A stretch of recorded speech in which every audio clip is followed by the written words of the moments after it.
AOS fans, Robin here, back again, against Saul's Pete, poor old Pete, and today I'm going to start a new series on what you might term, if you were being pompous, my gaming philosophy.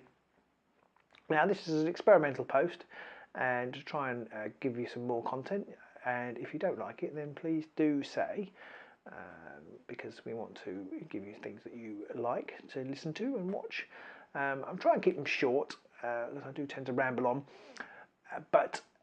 so this is in response to something I saw on a Facebook post, and I thought I did answer on that Facebook post, but I thought I'd sort of give a longer answer in video form because I love the sound of my own voice. And so here we go. So the question was, I can't exactly remember what it was, and I'm afraid I can't remember who posted it, but it was basically from a guy who was new to the hobby, and but he'd come in from the X-Wing collectible card game route, and he was playing Shadespire.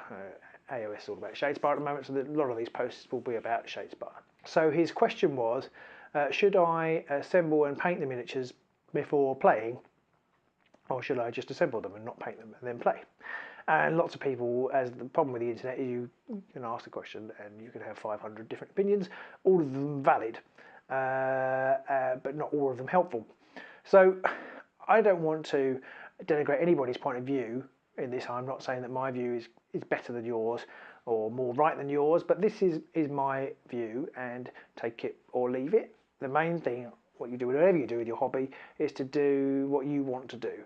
So you might think that I'm talking nonsense, and that's perfectly fine. You're entitled to be wrong like that. That's entirely up to you. This is my thoughts on this. If you paint your miniatures first, it takes longer before you can play. So it is up to you. So it does depend on how fast you are at painting. I'm incredibly slow at painting. I'm not bad at painting. I'm pretty good at painting. I'm not professional standard or whatever, but and as over the years my painting has got better, and it's pretty good, and hopefully maybe even at the end of this video I can show you a few of my finished Shadespire figures. I've nearly finished my Stormcast, but it's taken me forever. If I had waited till I got them all painted, I would still haven't played. And how long's the game been out? A month maybe by now, and I got it a little bit early too, and I still haven't finished painting them. Family life gets in the way, and my slow painting gets in the way. So I wanted to play the game, so I put them together. If you look through our videos, you can gradually see the Stormcast evolving as they get nearer to completion. So if you want to play immediately, you need to assemble them, and in some ways it's like, well, should I, shouldn't I? It's entirely up to you, but if you want to play, you need to have them assembled. You can't really do it without them together. And so if you've come in from a collectible card game route or X-Wing route, you're not used to that. This is a new barrier to getting fully stuck in, I suppose. But it not only is a barrier, it's also a massive opportunity, because for a lot of people, and myself included, I think the painting is one of the more satisfying parts of the hobby, and means you can continue that hobby more easily, potentially, outside of playing games. You don't have to play some games. I know a lot of people like theory crafting, whatever, that's part of the hobby for them. Fair enough. But if you're painting, you can keep painting when you're not playing. First and foremost, it's a game, so you want to play it, I think.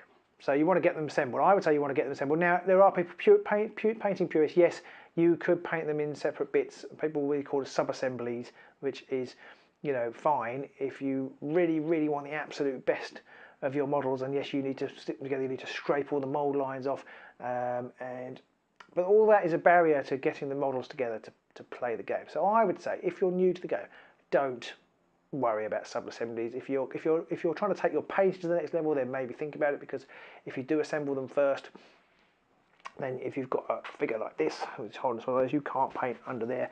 The new Space Marines were classic, they hold their guns like this, and you can't paint behind them. So you might want to think about sticking the guns on afterwards. But then you have to play for however long it is without them properly assembled. The good thing about the Shadespire miniatures, and I have Gerzag here, who does have an arm across his body, making it difficult to get to these figures. The good thing about these figures is they're quick snap fit. So they actually fit together in a way that many Citadel miniatures don't. And they stay together without glue, so you can take them apart. So actually, you can. I did this with the Stormcast. You can play the game. I can't put it back together and look at the camera, but you can play the game and take them home, pull them apart, carry on painting. That's what I did with our garage shield.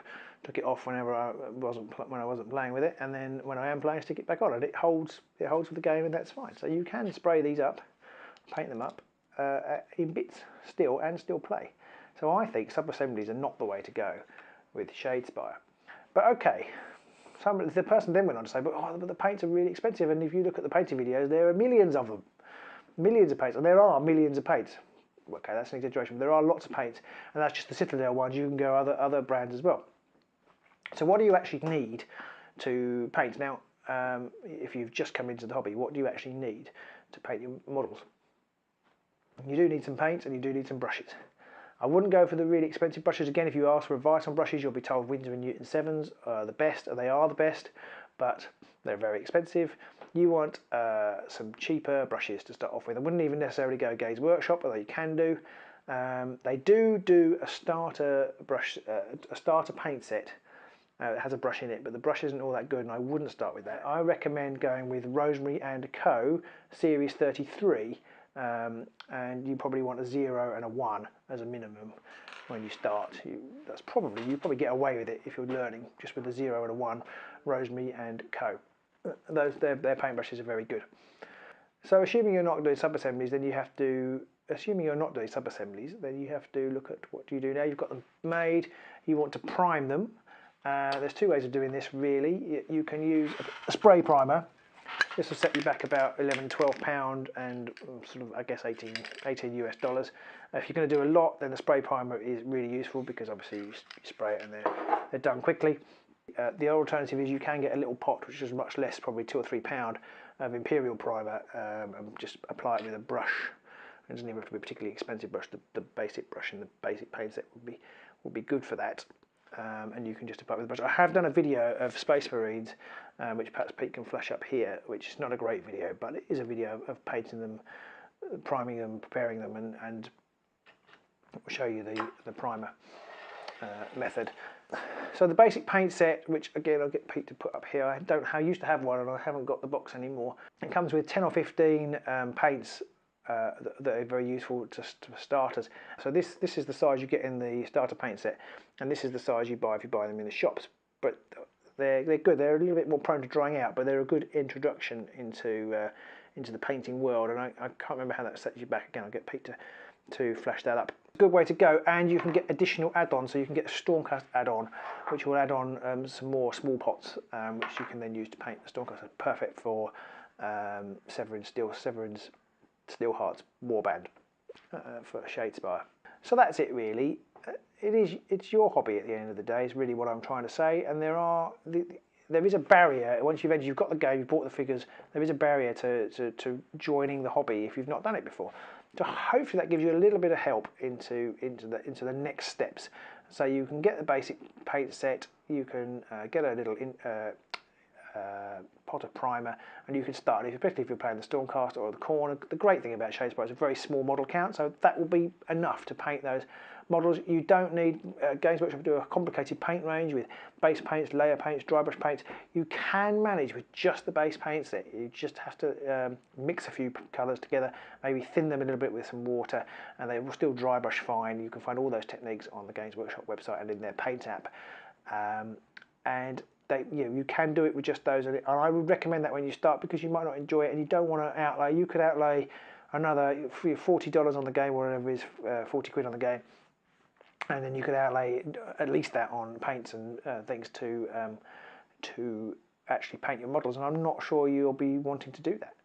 I could be wrong, but if you think it's for you, then go for it. But otherwise, there are cheaper alternatives. If you don't want to buy a spray, then you've got the small pot opportunity. You could always ask a friend as well, if they've got a friend who's into the hobby, to spray them. I'd happily spray your sort of fused models for you to start off with if you live locally to me. So that's it. So welcome to the hobby if you are new. There's loads of great stuff out there. Everybody's really helpful. Don't get me wrong, I'm not denigrating anybody's opinion. Just sometimes a little bit too much expertise can be a dangerous thing. Well, not a dangerous thing, but sometimes too much expertise you can lose sight of what it's like to be at the beginning of the hobby. So I'm trying not to do that. I have children, which kind of helps in trying to explain things to them, how it works. And the key to painting is patience, and having some of the right kit. You don't need all the right kit. So I hope that's helpful. Pete and I have discussed whether we should try and make some painting videos. If that's something you'd like to see, and hopefully Pete can flash up some examples of our work now.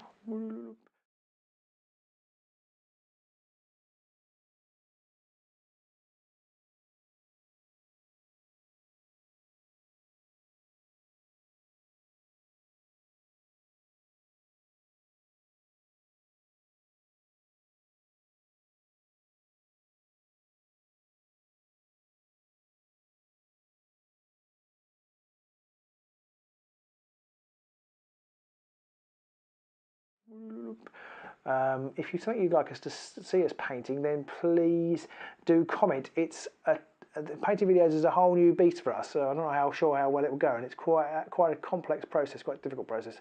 So if you don't want to see it, then we probably won't do it because there's a lot of effort for just my mum to watch.